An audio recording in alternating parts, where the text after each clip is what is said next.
Alors c'est vrai, on a vu ce courrier adressé hier à la Fédération guinéenne de football par la Fédération internationale de l'association de football association qui prolonge, comme vous l'avez dit, effectivement le mandat du comité de normalisation qui a été mis en place. Donc le mandat qui a été prolongé de 3 mois puisque on nous apprend que le bureau donc va continuer. De 10 mois. C'est jusqu'en avril 2023. Pardon, de 10 mois effectivement. Donc ce mandat va s'étendre désormais jusqu'au 30 avril 2023. Alors pour des raisons qui ont été évoquées, d'abord il faut rappeler que le comité de normalisation a été mis en place à cause des nombreux problèmes que nous avons connus au niveau donc, de la Fédération guinéenne de football. Et conformément à l'article 8 alinéa 2 des statuts de la Fédération internationale de football association qui avait pour mandat essentiellement de gérer les affaires courantes, de déterminer en coopération avec l'administration de la FIFA donc si des dispositions spécifiques des statuts ou code électoral en relation avec la procédure doivent être amendées ou pas. Mais on sait, au terme de tout ça, le bureau a donc pris également note que l'administration de la FIFA et le comité de normalisation ont convenu que des élections au sein des membres et affiliés, c'est-à-dire les ligues et les districts là, soient donc aient lieu avant l'élection du comité exécutif de la Fédération guinéenne de football. Donc ainsi donc les deux congrès doivent être convoqués avant que le comité de normalisation ne puisse à son tour convoquer le congrès électif de la Fédération guinéenne de football. Parce que le premier permettrait d'approuver les statuts et le code électoral de la Fédération guinéenne de football, tandis que le second prévoirait donc la nomination des membres de la commission électorale, la commission de recours et les organes juridictionnels. Donc une fois que ces deux congrès aient lieu, en réalité, on doit pouvoir organiser au niveau des membres et affiliés, on doit pouvoir organiser enfin, comment on appelle ce congrès électif. Voilà, ce congrès électif. Donc c'est compte tenu, puisque les délais n'ont pas été respectés, donc l'administration Justement, pourquoi les délais n'ont pas été respectés? Moi je pose la question. C'est vous qui connaissez le foot, Talibé. Certains disent que ce Conor n'a pratiquement rien fait du temps qu'il avait déjà en termes de bilan.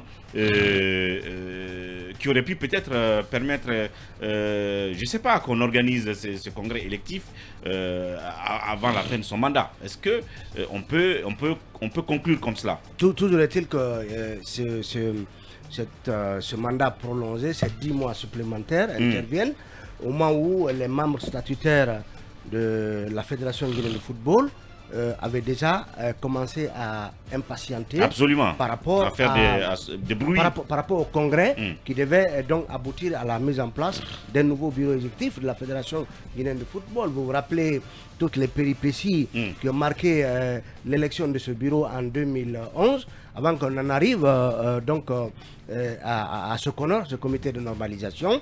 Aujourd'hui, on sait que le Conor avait annoncé la mise en place de plusieurs commissions qui devaient toiletter les textes donc, permettant d'encadrer le processus menant à ce congrès.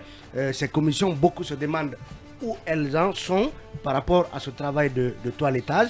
Et toujours est-il que les avis sont partagés.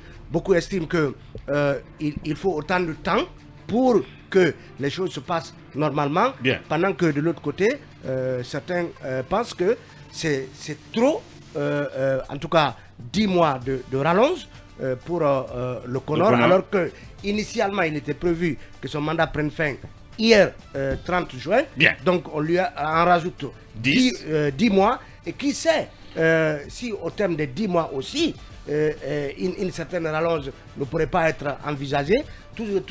Pour beaucoup, il n'y a pas assez de lisibilité par rapport aux raisons qui ont pu conduire à cela.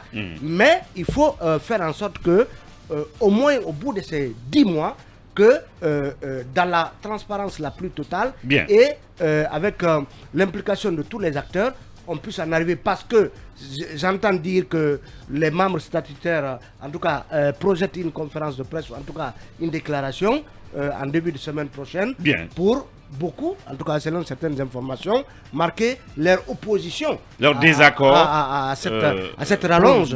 On verra bien ce qui va advenir les jours et les semaines à venir. Oui, Mamadou Diambaldé.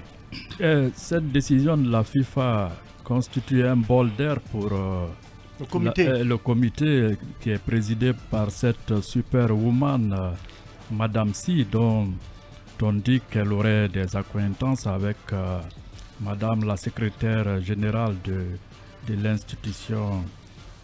Fatma Samoura. Fatma Samoura, donc c'est pas surprenant. Si on accuse le Conor d'avoir traîné les pieds durant ces 6 mois que j'appellerais de transition, parce que c'est ça au fait, il lui est donné maintenant une chance, comment dirais-je, de reprendre de l'oxygène pour se bouger, pour que durant les 10 mois, que tout soit remis à l'endroit au niveau de la FIFA. On ne va pas continuer dans cette, comment dirais-je, transition pendant que quand il y a des défis qui nous attendent. On doit organiser la CAN. Parce que si on n'arrive pas, c'est l'Algérie, il paraît, qui reprendra la main pour la CAN 2025. On arrivera. Bien. En tout cas, 10 mois de rallonge, c'est bien, mais qu'est-ce qui a été fait durant les 6 mois? Il faut bien faire le bilan et c'est ce à quoi s'attendent beaucoup d'observateurs justement des activités du Conor. Voici comment nous clôturons donc notre tour de chauffe et nous revenons.